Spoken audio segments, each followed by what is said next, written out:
12月25就职担任担起新任教育局长的卢宇聪，加讲第一场记者会，就甲教育局共齐接受台湾基本数600万的捐款，要来帮助台南偏乡教育甲友善亲子环境。对着当年担任教职的伊来讲，伫嘉南药理大学校长的推荐甲市长吴伟霆的小小精神，伊讲伊考虑一天，大大讲愿意接任教育局长，真正是一则以喜，一则以忧。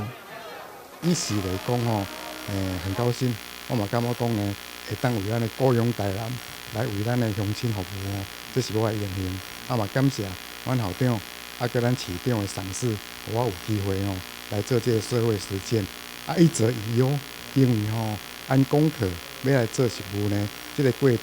我需要愈较侪思考跟转换，因为迄是无共的。嘛希望讲呢，咱即马这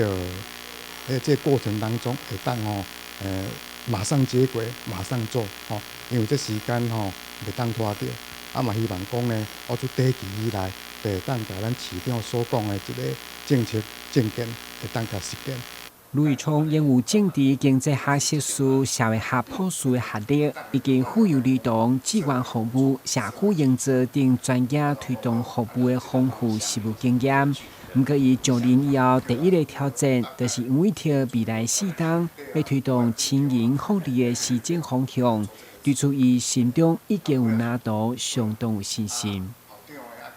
咱知影即马少年人有的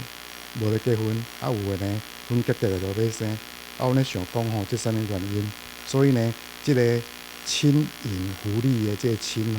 阮就咧想讲，若咱是咱市府政府家会当帮咱的少年家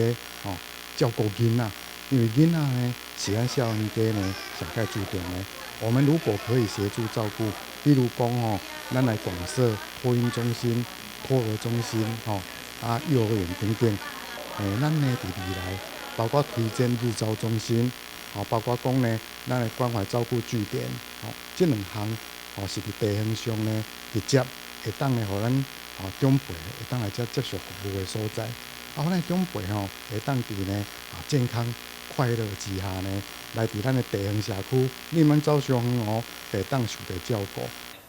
卢局长就任以后，伊讲对内除了要提升内部人员的专业，上下一条心为民服务来回馈故乡；对外就是加强甲议员的沟通，因为熟悉真正无几个，对来讲挑战都要开始。台南新闻，阮志何超芳采访报道。